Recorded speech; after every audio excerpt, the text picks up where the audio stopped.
Gracias a Dios te damos por esta tarde, por el privilegio que nos das de poder reunirnos, de poder estar aquí estudiando de tu palabra, aprendiendo más de ti, repasando, Señor, tu consejo. Ayúdanos, por favor, a atesorar todo tu consejo, a acordarnos de tu palabra en todos los momentos de nuestras vidas, Señor, en momentos buenos, en momentos malos, momentos difíciles, Señor, y que por favor sea tu palabra como una lumbrera, Señor, que sea tu palabra la que pueda dirigir nuestras vidas. Llénanos de tu Espíritu Santo y por favor ayúdanos, Señor, a estar atentos y sensibles a la voz de tu Espíritu Santo, Señor, a no ser oidores olvidadizos, sino que podamos ser retenedores de esta palabra fiel para poder luego llevarla a la práctica, Señor. Gracias por este tiempo. Bendice tu palabra y habla a nuestros corazones. En el nombre de Jesús. Amén. Amén. Bueno, para contextualizar un poco a los que no estuvieron la semana pasada, que creo que todos estuvieron aquí, pero por si alguien lo está viendo, lo va a ver después diferido en YouTube. Lo que estamos estudiando, lo que venimos estudiando ya desde el capítulo 9, son ya los últimos días de Jesús. ¿Y cómo podemos saber esto? Porque, de hecho, en el capítulo 11, que estudiamos hace un par de semanas ya con el pastor Alberto, ocurrió un evento importante. Y este evento ocurrió un día domingo, la entrada triunfal de Jesús, cuando entró él en un burrito hacia Jerusalén. Así como se había profetizado en el Antiguo Testamento, como se había profetizado en Daniel, y era una profecía mesiánica. Esto pasó, los católicos llaman a este domingo el Domingo de Ramos, y pasó exactamente una semana antes de que Jesús del Domingo de Resurrección. Ya estamos en este capítulo que vamos hoy día a comenzar, el capítulo 12, en los últimos días ya de Jesús. Y por eso es importante que podamos posicionarnos bien en el tiempo en el que se desarrolla lo que vamos a estudiar, para entender mejor ya el ataque que estaban haciendo los fariseos, los líderes religiosos, que iban en aumento, cada vez era más. Jesús cada vez, como les estoy compartiendo, recibió más cuestionamientos de parte de la élite religiosa. Y recordemos que estos cuestionamientos de los fariseos, de los escribas, de los saduceos y, y todos estos líderes religiosos, no era con la finalidad, con el afán de poder aprender o de poder entender lo que Jesús estaba haciendo. Lo que ellos querían era poder encontrar excusas para poder condenarlo. Eso es lo que querían, prenderlo, como dice en algunas versiones. Eso es lo que ellos querían, buscar la excusa para poder, ya, ahora hay que apresarlo, hay que encarcelarlo y tiene que pagar. Porque ellos simplemente no querían escuchar. A pesar de que Jesús era el cumplimiento de las profecías que todos ellos conocían. Se supone que ellos eran los expertos, los que más sabían de todo esto. Estudiamos la semana pasada con el pastor Alberto cuando los principales sacerdotes, los escribas y los ancianos de Israel le preguntaron a Jesús, preguntaron con qué autoridad él estaba haciendo todo lo que estaba haciendo. ¿Quién le había dado esa autoridad? Le preguntaron. Y él respondió con una pregunta. No le respondió lo que ellos le preguntaron. Y la pregunta fue si Juan el Bautista era del cielo o era de los hombres. Esa fue la pregunta que le hicieron. Y esta respuesta, con una pregunta, él se la hizo a estos líderes espirituales, porque eso es lo que deberían haber sido, porque él conocía la respuesta, él conocía lo que había en sus corazones. Eso el Señor conocía. Y lo que ellos querían era solamente estar contradiciéndolo, buscar una excusa. Por eso ellos prefirieron responder, no sabemos, porque ellos no querían darle en el gusto a Jesús, pero tampoco querían quedar mal con el pueblo, porque para el pueblo Juan el Bautista sí era un profeta. Ellos sí lo reconocían como tal, y ellos no querían quedar mal con el pueblo, no querían darle la razón a Jesús, entonces dijeron, no sabemos. Ellos no querían reconocer, no querían no querían reconocer, no querían realmente reconocer a Jesús como lo que Él era, solo querían contender, ese era su motivo.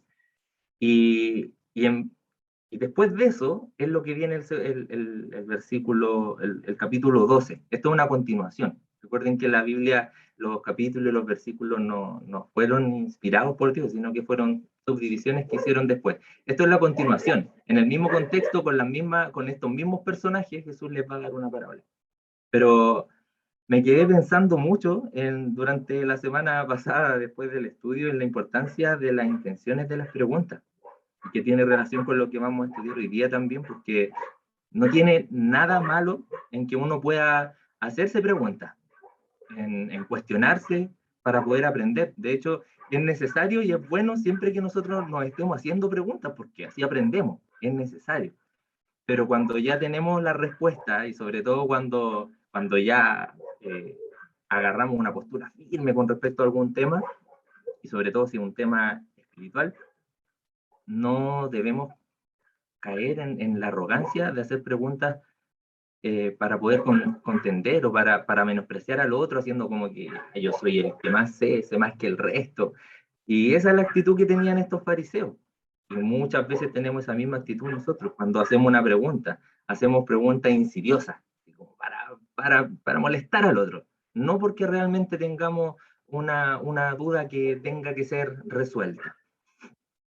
Y esta es una excelente forma para poder responder a estas preguntas, es como lo hizo Jesús, que respondió con una respuesta. Él se dio cuenta que lo que estaban haciendo era solamente para poder cuestionarlo, para poder contender, entonces él les respondió con una pregunta. O sea, ¿por qué razón me están preguntando esto?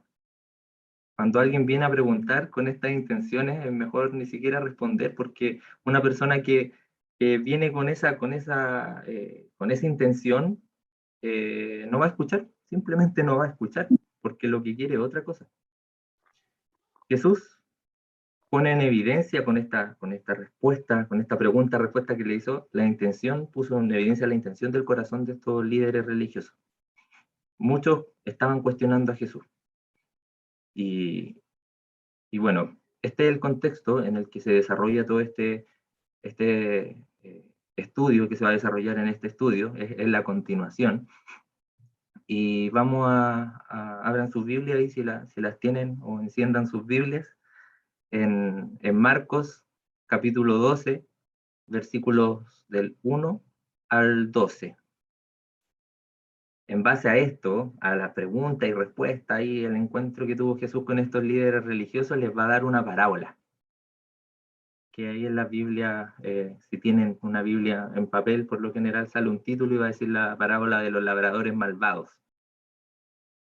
Y como esto es una parábola, me gustaría mandarles, déjenme copiar aquí unos simbolismos para que los tengan a mano, se los voy a mandar por el chat de este grupo.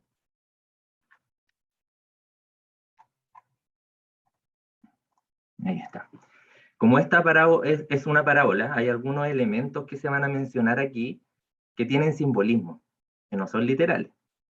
Para nosotros no son muy lógicos, y por eso prefiero mandárselos ahí para que los puedan leer, pero para los judíos y para la cultura, acompañado de que todo esto eran profecías que ya salían en el Antiguo Testamento, ellos sí entendían mejor que nosotros, así que se los voy a leer igual. La viña que vamos a leer simboliza a Israel, así como la higuera, como estudiamos también hace 2 estudios atrás, la viña simboliza a Israel. El dueño de la viña que vamos a estudiar simboliza a Dios.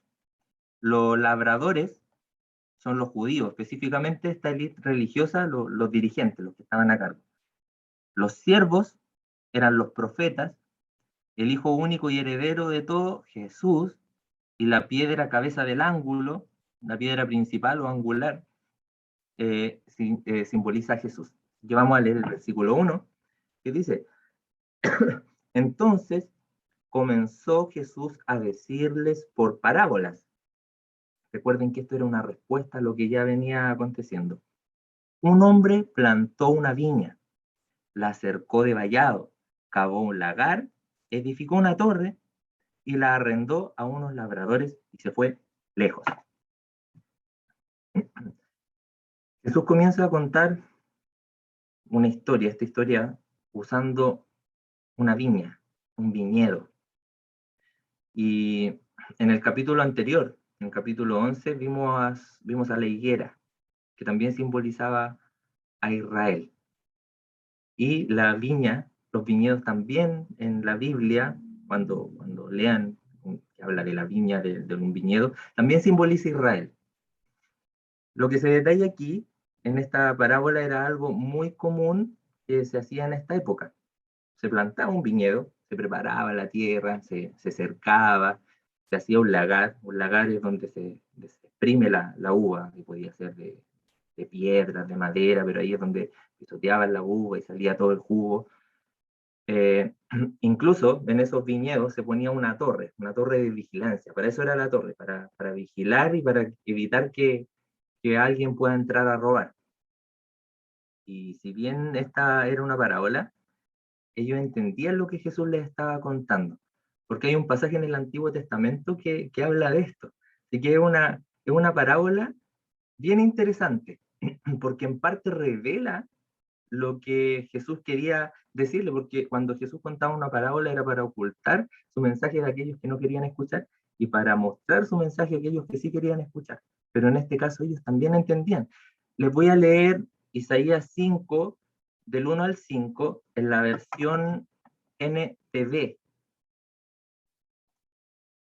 Se los voy a mandar igual por acá. Isaías 5, del 1 al 5, en la versión NTV.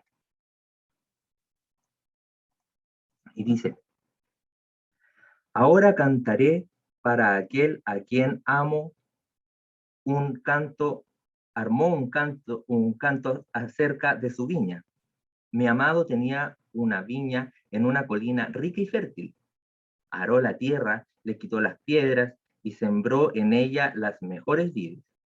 En medio de su viña construyó una torre de vigilancia y talló un lagar en las rocas cercanas.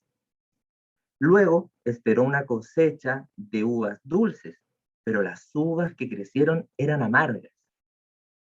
Ahora ustedes, pueblo de Jerusalén y de Judá, juzguen entre mi viña y yo. ¿Qué más podría hacer por mi viña que no haya hecho ya? ¿Por qué cuando esperaba uvas dulces, mi viña dio uvas amargas? Déjenme decirle ahora lo que haré con mi viña.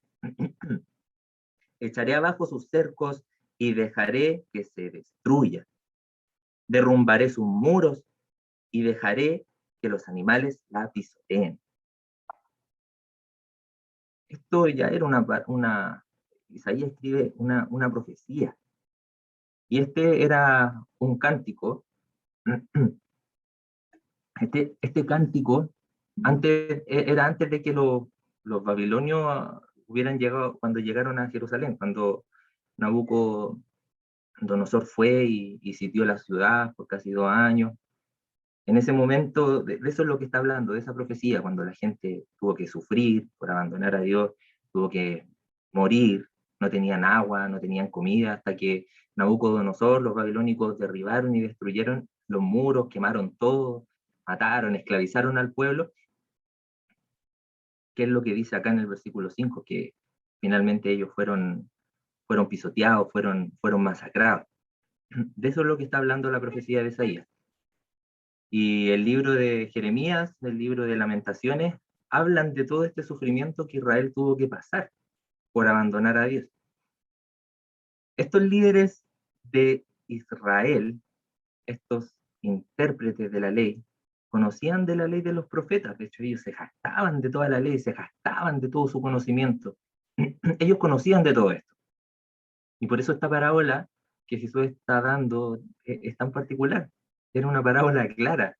Los simbolismos y los significados que Jesús estaba entregando son los mismos simbolismos que se utilizan acá en Isaías.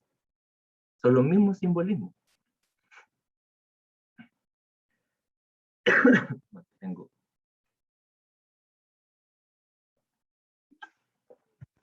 Aquí dice que el dueño de la viña era Dios, la viña era Israel, y, y, y había quedado preparada con todo lo necesario, había quedado al 100, pero había sido arrendada a unos labradores para que ellos hicieran cargo. ¿Quiénes eran los labradores que habían, a los que se les había arrendado, como les compartí ahí por el chat? Estos eran los líderes judíos, los líderes religiosos. Estos eran los labradores, la gente de ahí de Israel, eran los labradores a aquellos se les había arrendado esta viña. Dice el versículo 2 y el versículo 3.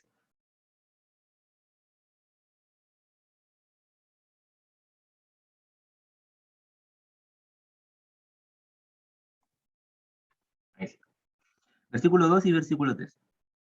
Y a su tiempo envió un siervo a los labradores para que recibiese de estos del fruto de la viña. Mas ellos, tomándole, le golpearon y le enviaron con las manos vacías. Después del tiempo, este dueño de la viña, que vimos al principio que preparó la viña y se la arrendó a unos labradores, envió a uno de sus siervos, por decirlo de otra forma, envió al supervisor. Y la responsabilidad de estos labradores era poder lograr cosechar el fruto de la vid, de ese viñedo que estaban cuidando, porque para eso la estaban cuidando, para cuidar la viña, para que puedan dar fruto. Pero a este siervo que había ido, lo golpearon. Este siervo que envió el dueño de la viña, lo golpearon y no le dieron nada. Él había ido por su parte, que lo había mandado el dueño, y lo golpearon, lo maltrataron. Y literalmente en el original aquí dice que cuando lo golpearon y lo enviaron con las manos vacías, dice que esto significa que lo despellejaron, que lo menospreciaron, lo hirieron, fue con maldad. Lo maltrataron. A este enviado del dueño de la viña lo maltrataron. Este era un profeta, como les compartía. Versículo 4 dice, volvió a enviarles otro siervo, pero apedreándole, le hirieron en la cabeza y también le enviaron afrentado. A este nuevo siervo que había sido enviado para obtener el fruto, para ir a buscar lo que le correspondía al dueño de la vid, ya no solamente le hirieron, sino que también lo avergonzaron. Al primer siervo lo atacaron al tiro. A este lo hirieron y más encima lo avergonzaron. Fue en aumento. Versículo 5. Volvió a enviar a otro y a este mataron y a otros muchos golpearon a unos y matando a otros. El dueño de la viña envió siervo tras siervo a la viña para poder obtener el fruto que los labradores tenían que cosechar. La viña no era de ellos, la viña arrendada nomás. Ellos tenían que trabajar la viña. Pero en vez de recibir los frutos que debía haber retirado cuando fue enviado, recibió golpes, recibió humillaciones, incluso llegaron al punto, como dice ya el versículo 5, de matar a estos enviados del dueño. Uno tras otro fue, un profeta tras otro profeta fue a buscar, a advertir. Y me llama la atención algunas de estas cosas, partiendo de la base de que lo que Jesús estaba hablando en esta parábola es que Dios arrendó un viñedo, o sea, la tierra de Israel a los labradores, eran los líderes espirituales de Israel. ¿Por qué aquí dice que Israel estaba en arriendo solamente? Esto me llamó la atención, que dice que estaba en arriendo.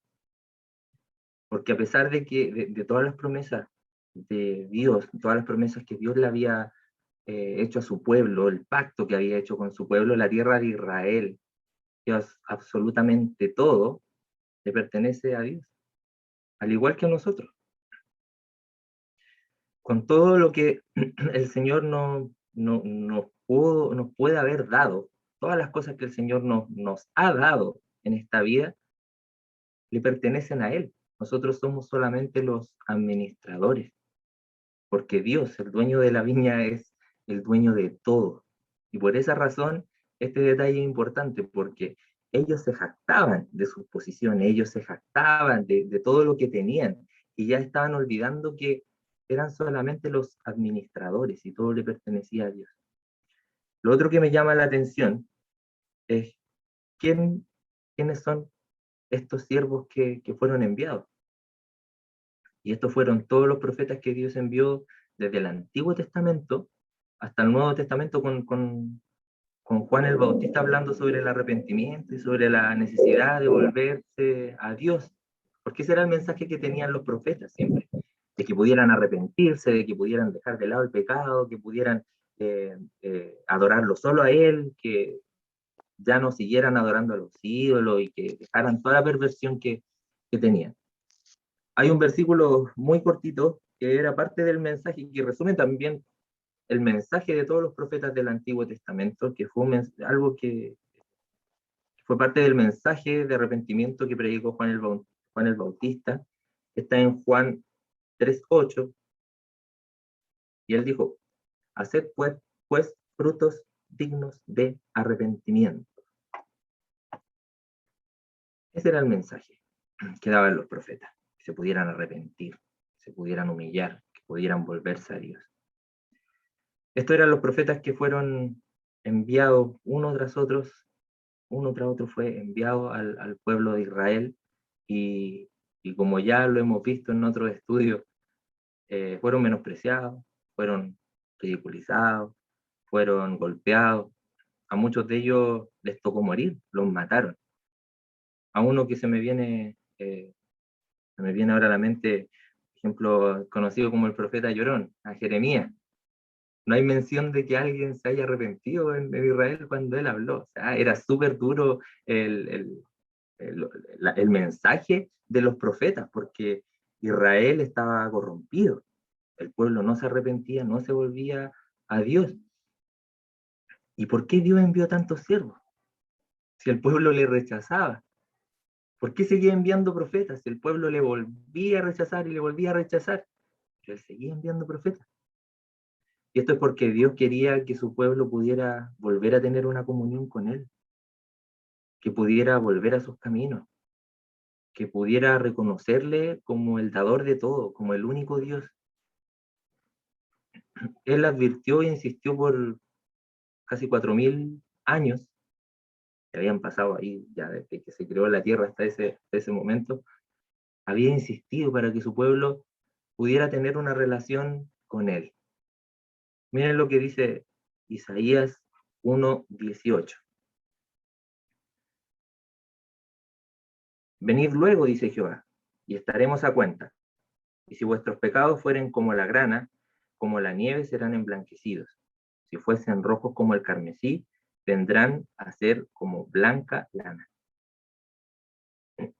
Era el mensaje de los profetas, y este era, más que el mensaje de los profetas, era lo que Dios les estaba comunicando a su pueblo, que pudieran arrepentirse, que vengan, que hayan cometido toda clase de pecado, Él lo iba a perdonar, Él iba a estar ahí para ellos.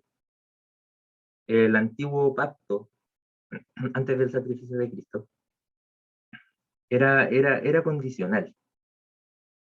El antiguo pacto era condicional, porque si el pueblo pecaba, se les venía calamidad, como lo vimos en el pasaje de Isaías que les mandé ahí en el grupo igual.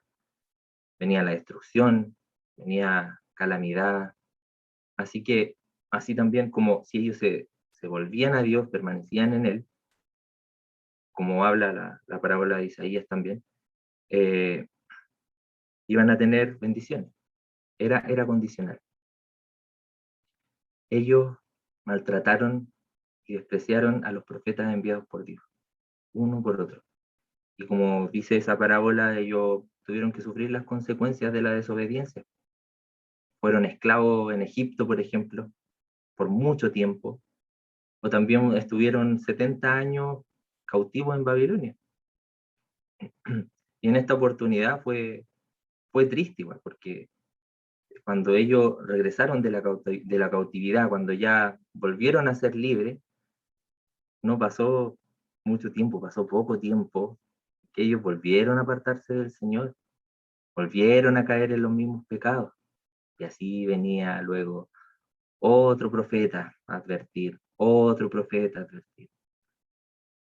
De hecho, en el contexto en que nació Jesús, cuando nació Jesús, el pueblo de Israel estaba en la misma condición de pecado que cuando volvieron a caer en pecado después de haber sido liberados de Babilonia.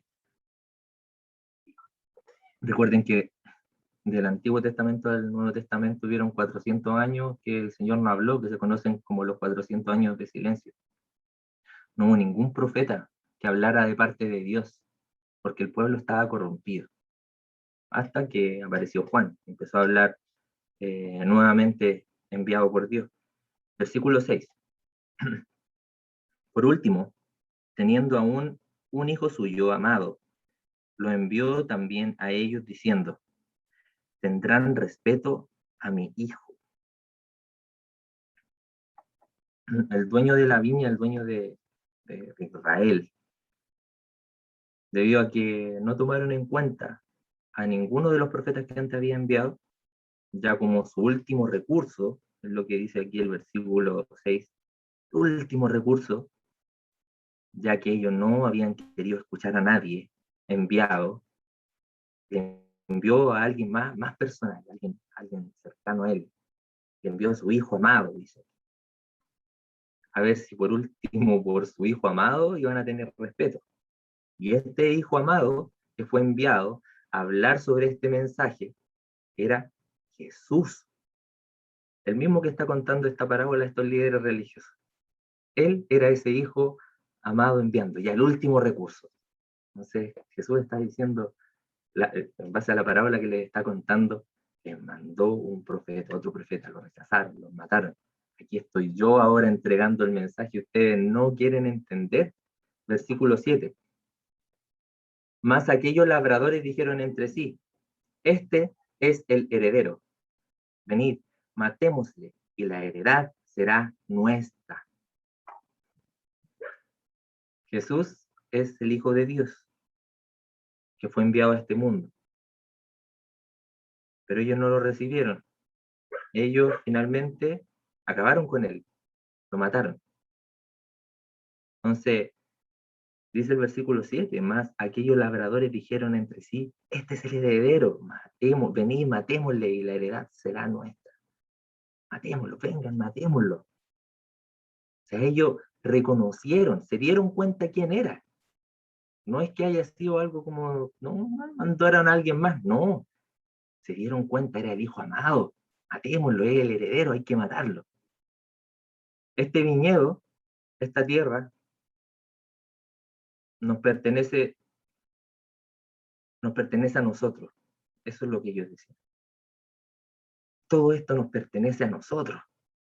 Si lo matamos, si matamos al hijo del dueño de la viña, si lo sacamos de nuestras vidas, esto va a ser todo de nosotros.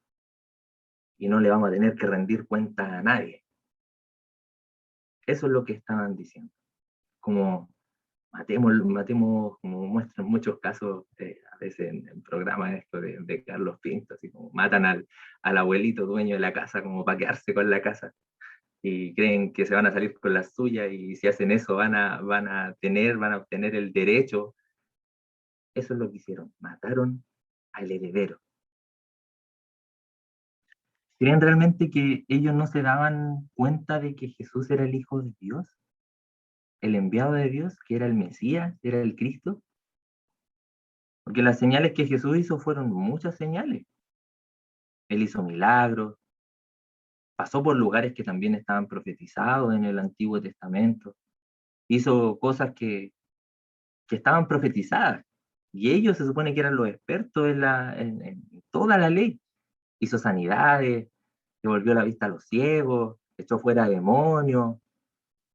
Ellos veían en él una autoridad y tenían una envidia de la autoridad que Jesús estaba teniendo. Pero aún así, ellos lo estaban negando. Las señales eran suficientes, porque muchas personas sí creyeron en ese tiempo, sí creyeron en Jesús. Pero ellos eran hipócritas, ellos no querían respuestas para poder ser convencidos, ellos querían excusas para poder matarlo. Eso era lo que ellos buscaban, lo que ellos querían. Ellos amaban más su pecado, amaban más su posición económica también, porque todo esto también conllevaba que tenían una posición económica. Jesús no era el Mesías que ellos querían que fuera. Por esa razón ellos lo rechazaron y lo mataron. Y es triste ver esto porque hoy sucede de la misma forma, porque esta sociedad corrompida y pagana tiene odio contra Dios, tiene odio contra Jesús. Y estoy seguro de que si pudieran matarlo, lo harían, porque cada persona quiere ser su propio Dios, y cada persona se hace una imagen de Dios, y yo quiero que Dios sea así, este va a ser mi Dios. Estoy seguro que muchos de nosotros incluso hemos escuchado a personas decir como, mi Dios, se tocan el bolsillo, porque ellos consiguen todo lo que quieren con el bolsillo. O, este es mi Dios, mi dinero, mis estudios, o mi trabajo, o mi posición, la posición que puedo obtener en este mundo. Y le hago la pregunta a ustedes aquí. ¿Quién es su Dios? ¿Es el Dios de la Biblia? ¿O es un Dios que tú mismo te armaste a tu conveniencia porque te acomoda, así como el genio de la lámpara? Ese no es el Dios al que nosotros tenemos que adorar. Y hoy tristemente también hay muchos cristianos que así como estos líderes religiosos aman cristianos que aman más su pecado, aman más su dinero, aman más sus posiciones, y no están dispuestos a renunciar a ninguna de estas cosas. No están dispuestos a renunciar a lo terrenal. ¿Qué es lo que ustedes no estarían dispuestos a dejar por Dios? ¿Hay algo que no estarían dispuestos a dejar por Él? Porque el que no está dispuesto a dejar algo por Dios, si nosotros no estamos dispuestos a dejar cosas por Dios, es casi seguro que estaríamos dispuestos, al igual que lo hicieron estos líderes religiosos y lo que habla esta parábola, hubiéramos matado al hijo, al heredero, porque no nos convenía, porque estábamos mejor en nuestras propias, en nuestra condición, en nuestro pecado. Todo, absolutamente todo lo que nosotros tenemos, le pertenece a Él. Y tenemos que dar a Cristo, tenemos que dar a Dios el lugar que le corresponde en nuestras vidas, porque Él debe ser lo más importante en nosotros. Y no tenemos que cometer el mismo error, ya sabiendo, teniendo toda la escritura. Aquí solamente tenían el Antiguo Testamento, nosotros ya tenemos el Nuevo Testamento, las profecías cumplidas. No tenemos que cometer el mismo error de rechazarlo, teniendo ya todo el consejo de Dios. Es evidente. Hay leyes espirituales que están escritas en nuestros corazones. Y aunque muchos puedan negar a Dios con su boca, incluso la niegan con sus vidas en el fondo de su corazón, nadie puede negar a Dios. Nadie. La razón del por qué muchos abandonan la fe, la razón de por qué muchos se divorcian, la razón por qué muchos no se llevan no honran a sus padres, la razón por lo que muchos deciden no congregarse, teniendo la oportunidad de congregarse incluso ahora que podemos hacerlo, o siguen con sus planes de vida sin involucrar a Dios, porque simplemente, al igual que estos líderes religiosos, si se involucraran, tendrían que dejar de vivir como lo están haciendo, tendrían que dejar mucho, y no están dispuestos a dejarlo, no están dispuestos a dejar estos pecados, estas cosas. No quieren dejar su pecado, no quieren dejar las posiciones que puedan tener en este mundo. Incluso algo que pasa desapercibido muchas veces, mucha gente no está dispuesta incluso a dejar su tiempo, porque es valioso. No es mi tiempo. Llaman más su propio tiempo que a Dios y no le entregan el tiempo que Dios debería tener. Estas personas saben lo que están haciendo y que no le agrada a Dios. Por eso no quieren acercarse. No tenemos que sorprendernos cuando alguien, y gastar nuestro tiempo, cuando alguien ya una y otra vez le decimos, oye, pero congrégate, oye, no tenéis que hacer esto, tenéis que tratar bien a tus papás o a tu esposa. Si no lo hacen es porque simplemente ellos ya saben que lo están haciendo mal y es porque están cómodos, no se quieren acercar a Dios. Nosotros recibimos el Espíritu Santo y no podemos hacer esto. Contristamos al Espíritu Santo cuando hacemos estas cosas. Versículo 8. Y tomándole le mataron y le echaron fuera de la viña. Esto es lo que le hicieron a Jesús. No quisieron reconocerle, no quisieron seguirle y finalmente lo mataron. Esto es lo que le pasó a Jesús. Esta parábola hablaba de él. Incluso dice aquí, clarito, que dice, y tomándole le mataron y lo echaron fuera de la viña. A Jesús lo mataron fuera de Israel, lo colgaron fuera. Era Jesús. Lo tomaron, lo mataron y lo echaron fuera de la viña. Este era Jesús de quien estaba hablando esta parábola que también está tomada de Isaías. Este hijo amado de la parábola era la última esperanza. Y habían dos opciones, o podía ser aceptado o podía ser rechazado. Y ellos incluso tenían la oportunidad de elegir si lo recibían o lo rechazaban. Ellos mataron al único por el cual podían ser herederos legítimos. Mataron al único que los podía hacer herederos, pensando que si lo mataban iban a convertirse ellos los herederos, pensando en hacerla de oro. No pudieron lograr su objetivo.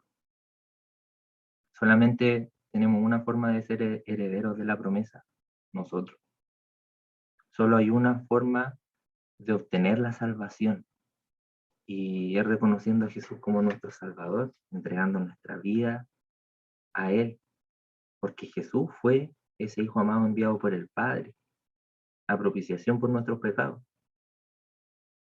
No hay otra forma de llegar a Dios más que a través de su Hijo Jesús. Es la única forma. Así como lo fue para ellos, también para nosotros es la única forma, sigue siendo la única forma, va a seguir siendo por los siglos de los siglos la única forma, la única fórmula para poder llegar a Dios, porque no existe otro camino.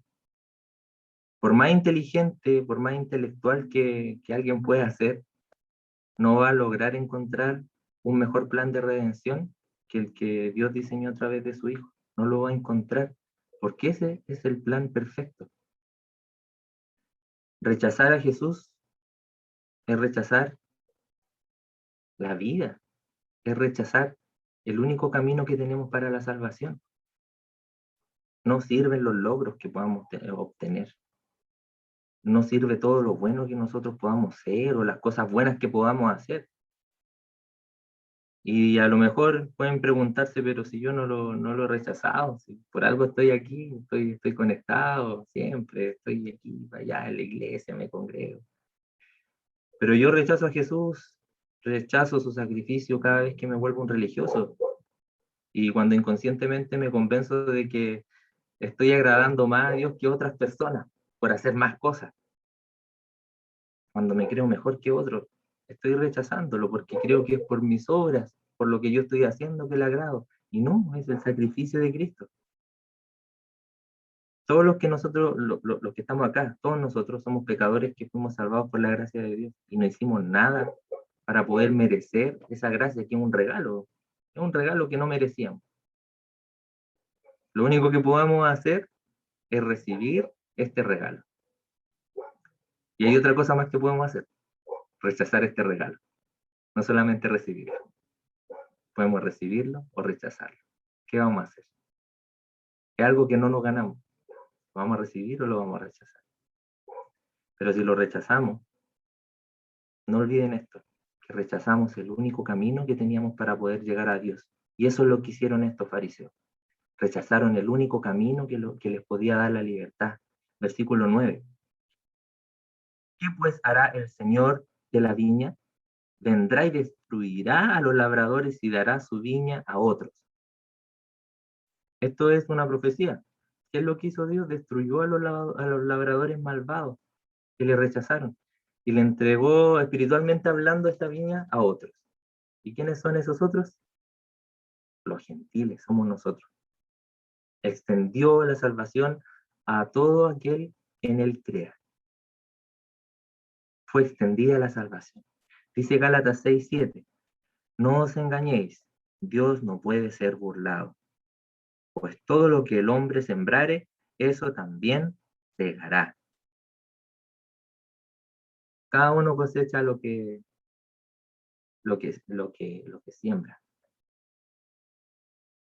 Si estamos rechazando su palabra, si rechazamos sus mandamientos, si rechazamos sus principios, si los rechazamos, vamos a cosechar tarde o temprano de la desobediencia que tuvimos todas las malas consecuencias para nuestras vidas, porque no podemos escaparnos de las consecuencias de la cosecha. Ellos creyeron que ya lo matamos, ahora nosotros vamos a ser los herederos, porque lo matamos, ya no tenemos obstáculos, no tenemos a nadie con quien enfrentarnos. Tuvieron que pagar la consecuencia. Y ya sea para bien o sea para mal, hoy incluso estamos cosechando lo que sembramos hace años, hace meses, hace días. También tenemos la oportunidad de poder estar sembrando cosas buenas en la palabra, en el espíritu, para después cosechar cosas buenas también. Dice el versículo 10 y 11. Ni aún esta escritura, ¿habéis leído? La piedra que desecharon los edificadores ha venido a ser cabeza del ángulo. El Señor ha hecho esto y es cosa maravillosa a nuestros ojos. Aquí lo que está diciendo Jesús otra vez le está hablando con el Antiguo Testamento. Les dijo la parábola y ahora les da otro pasaje. Y tampoco escucharon esto, tampoco leyeron esto. Está claro, tampoco lo vieron. Entonces les recita el Antiguo Testamento, que es lo que ellos tenían. Aún no se escribía el Nuevo Testamento. Este es un pasaje que se encuentra en el Salmo 118, en los versículos 22 al 28, lo que le cita Jesús a estos líderes. Y este salmo era un salmo popular, era un salmo, Jesús les compartía, de toda la escritura le estaba compartiendo incluso escrituras que eran conocidas, que eran populares. Este salmo se cantaba, este salmo se recitaba cada vez que ellos celebraban la Pascua. Era como el hit del momento. Ellos conocían este cántico, se lo sabían de memoria, lo cantaban. Todos ellos lo conocían. Por eso Jesús está usando textos conocidos. Se suponía que ellos eran expertos en la ley. Y también había otra gente que estaba escuchando cuando Jesús se dirigía a ellos. Esta piedra que ellos mismos estaban cantando no era nada más ni nada menos que el Mesías, la piedra angular, como lo dicen en algunas versiones. Y la piedra angular es la piedra más importante en una construcción, es la piedra base, con la que alinean todas las demás piedras, en la que se afirma también, la que sostiene lo demás. Pero esa era la piedra que ellos estaban rechazando. Lo más importante es lo que habían rechazado. Ellos rechazaron a Cristo. Y Cristo es la base de la fe. Sin Cristo no hay fe, no hay nada. Sin Cristo todavía estaríamos sacrificando animales para poder ser cubiertos de nuestros pecados, pero con Cristo ya ahora fuimos redimidos, ya no hay que hacer más sacrificios, con el sacrificio del bastón.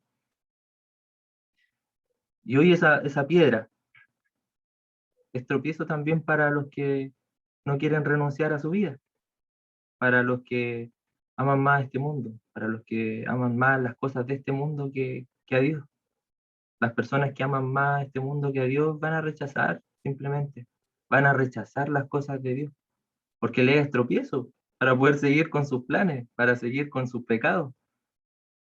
porque no pueden negar en el fondo de sus corazones que Dios sí existe, que Dios sí está ahí, porque todos tenemos eso en nuestro corazón.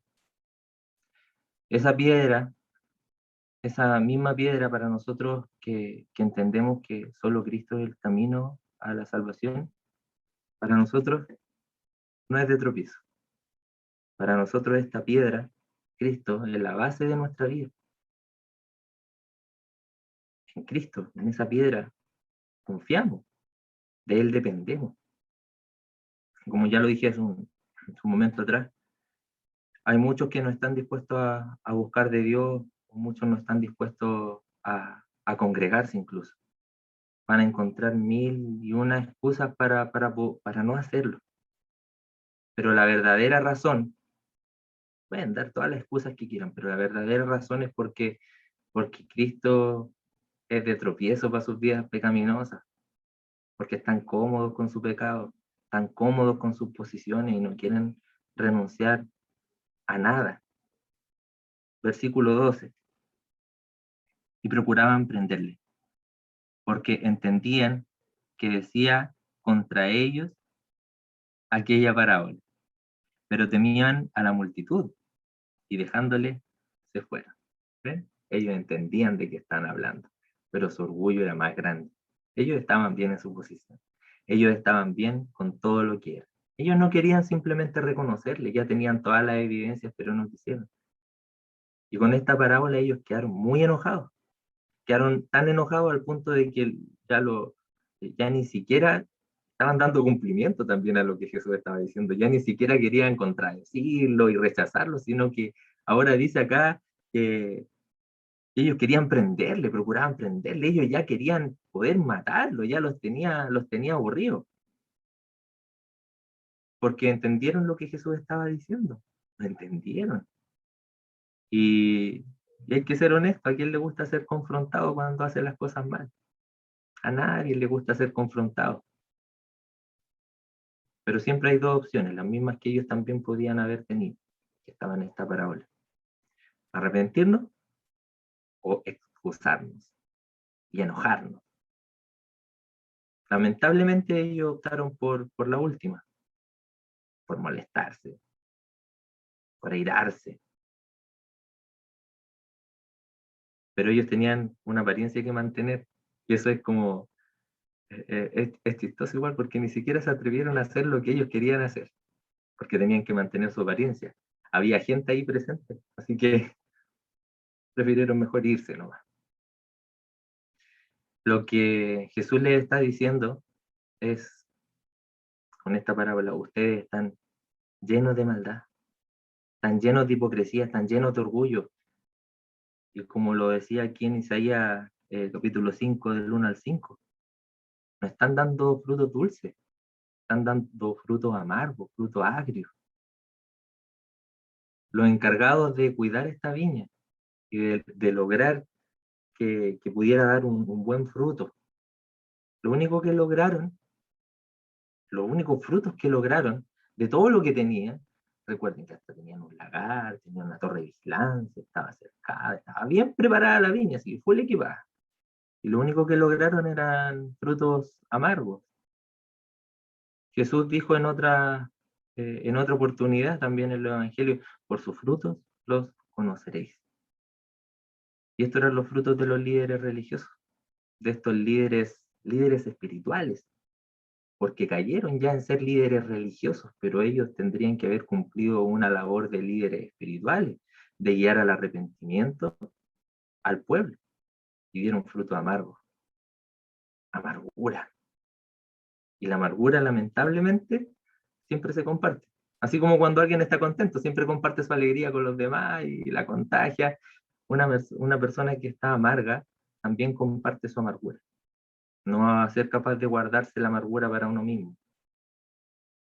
Eso es lo que produce la amargura. Y de eso también tenemos que cuidarnos. Primero, de no rechazar a Cristo y de guardarnos de esa amargura.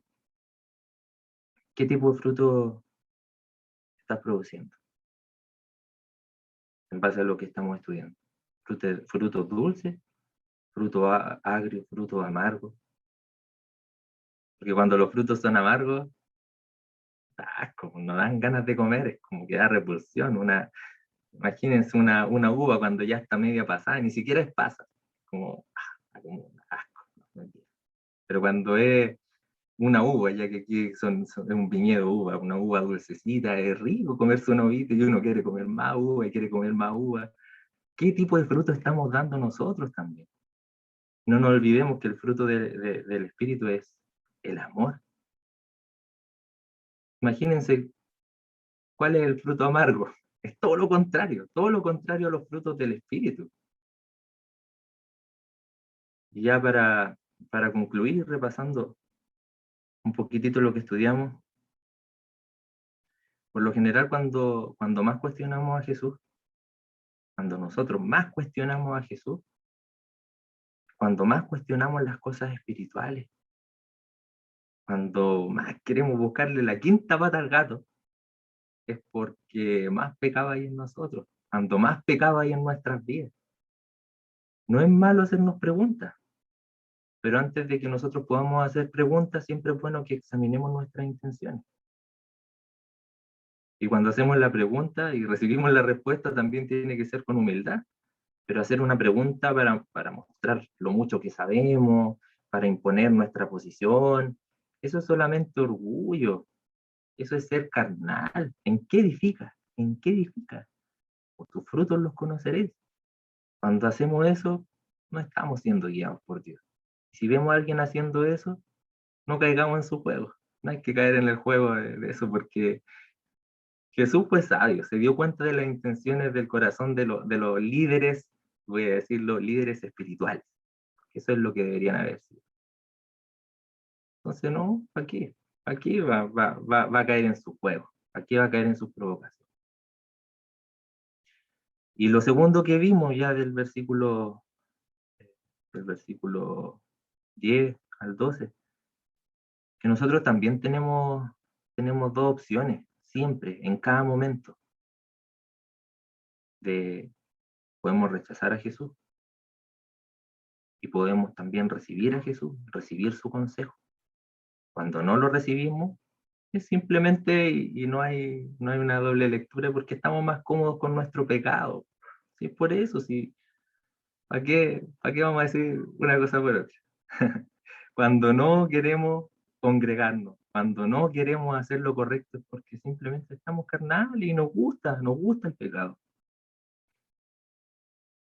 Y rechazamos a Jesús cada vez que, no solamente cuando lo negamos y no, yo no creo en Jesús, no, cuando somos autosuficientes, también lo rechazamos.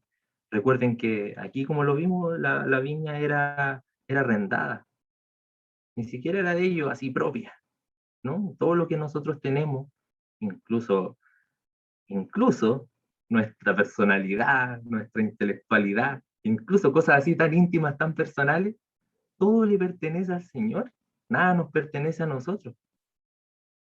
Nosotros nos volvemos religiosos y empezamos a rechazar a Jesús cuando nos volvemos religiosos y empezamos a hacer cosas para poder ser más aceptos ante Dios. Incluso empezamos a menospreciar a otros, siendo que todos somos pecadores que fuimos salvados por gracia y no tenemos que olvidarnos de eso, todos estamos en la misma condición, nadie es mejor que otro. Podemos hacer solo dos cosas: aceptar el sacrificio de Cristo, aceptar lo que Él hizo, o simplemente rechazarlo. Para cada una de estas dos cosas vamos a tener consecuencias. Consecuencias buenas, consecuencias malas, van a ver. Fruto dulce, fruto amargo. Y ahí tenemos que tomar una decisión. Vamos a orar. Gracias, Padre, por tu palabra, gracias por confrontar nuestras vidas y personalmente, Señor, a animarme a tener un compromiso serio contigo, Señor. No quiero rechazar tu sacrificio, no quiero ser autosuficiente, quiero depender de ti, Dios. Ayúdanos a depender de ti, ayúdanos a vivir por ti, llénanos de tu Espíritu Santo y ayúdanos, por favor, a comprender que tú moriste por todos nosotros, Señor, y que tú eres el dueño de todo, que a nosotros no nos pertenece nada y que a ti debemos dártelo todo. Llénanos de ti, Dios, y gracias te damos por tu palabra, no queremos rechazarte, no queremos ser autosuficientes, no queremos volvernos en religiosos, no queremos volvernos en activistas, haciendo cosas y más cosas, y no queremos mantenernos en el pecado, Señor. Queremos salir del pecado y ser libres del pecado para vivir en ti. Guíanos, Padre, y gracias por este tiempo. En el nombre de Jesús. Amén.